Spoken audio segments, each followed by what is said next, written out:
You know that moment when you're just minding your business, thinking life's going fine, and suddenly someone drops a bombshell on you that you never saw coming.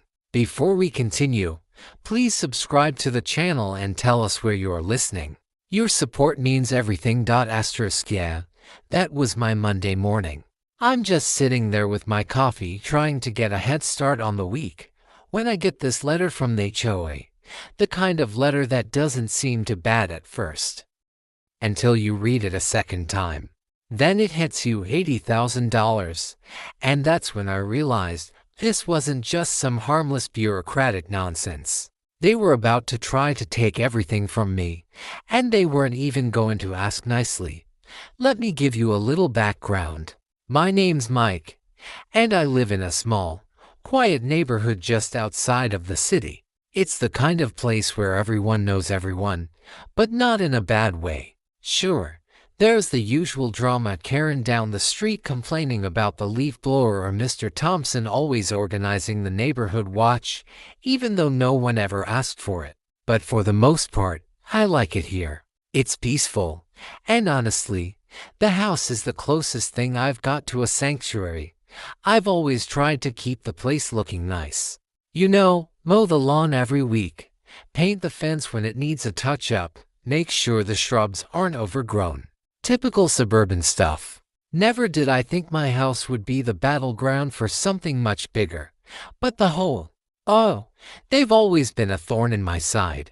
At first, they seemed harmless enough, sending out occasional reminders about trash cans being left out too long or asking us to trim the hedges. Small potatoes, right? I figured I could deal with it. But that's how they get you.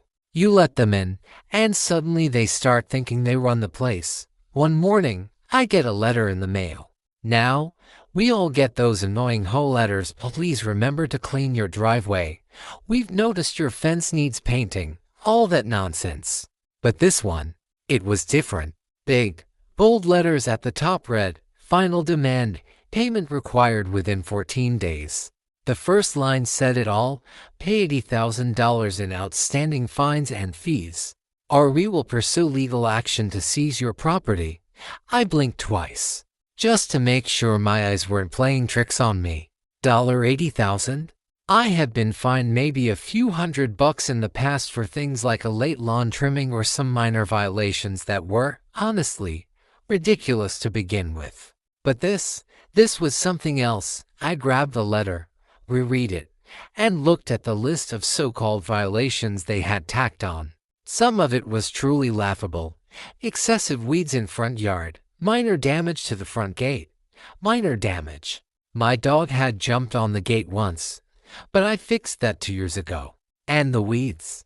I lived in a desert, for God's sake. It wasn't like I had a jungle growing in my front yard. I called the HOA office immediately, hoping this was just a mistake. Woman named Carol picked up. She sounded nice enough at first, which only made me more frustrated. "Hello, this is Carol. How can I assist you?" "Hey, Carol. I'm Mike, over on Birchwood Avenue. I just got this letter, and I'm a little confused. It says I owe $80,000. Can you explain what that's about?" There was a long pause, and I could almost hear the shuffle of papers on her end. "I'm sorry, Mr. Thompson, but you have accumulated significant fines over the years for various infractions, some of which go back as far as 2017.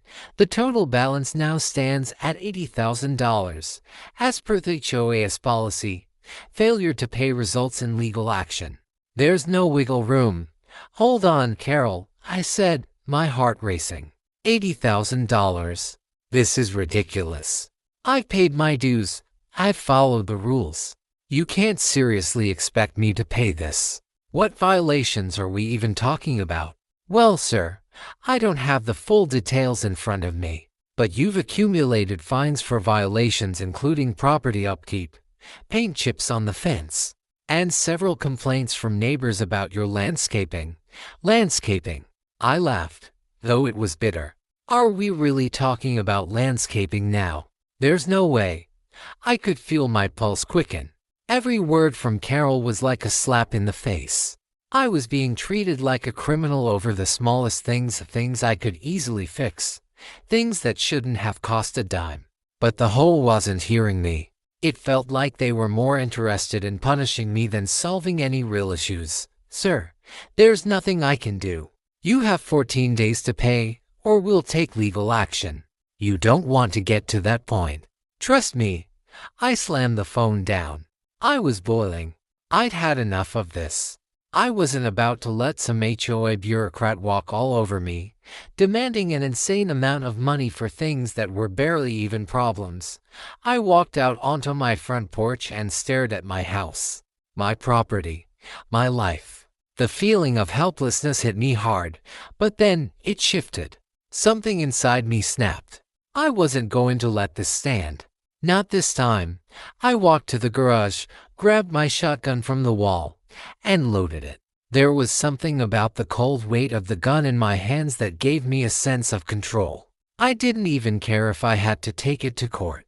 I wasn't going to just roll over. 2 days later, I heard the sound of an engine pulling up outside. I looked out the window and saw a shiny black truck with the HOA logo on the side. There were 2 men in suits and a woman I recognized as Carol. They were standing outside my gate, looking at the house, no doubt ready to have another round of threats with me. I didn't wait. I marched out the front door, shotgun in hand, and approached them with purpose. "What's this I hear about $80,000? I called out, my voice firm. "Are you seriously going to try to steal my house over nonsense?" Carol's eyes widened when she saw the gun. The 2 men behind her stiffened, but I could tell they were trying to hide their fear. "Mike, please," Carol said, trying to keep her voice steady. "This isn't how we handle things. We've tried to reach out to you in a civil manner. This is a legal matter." "A legal matter?" I spat. "You're trying to bankrupt me for weeds. Are you serious?" "I'm done with your threats." One of the men, who I recognized as a higher-up from HOA meetings, stepped forward. "Mike, put the gun down. Let's talk about this rationally." "Rational?" I scoffed. "You guys haven't been rational for years. You've been playing me for a fool. You think I'm just going to roll over and hand you $80,000.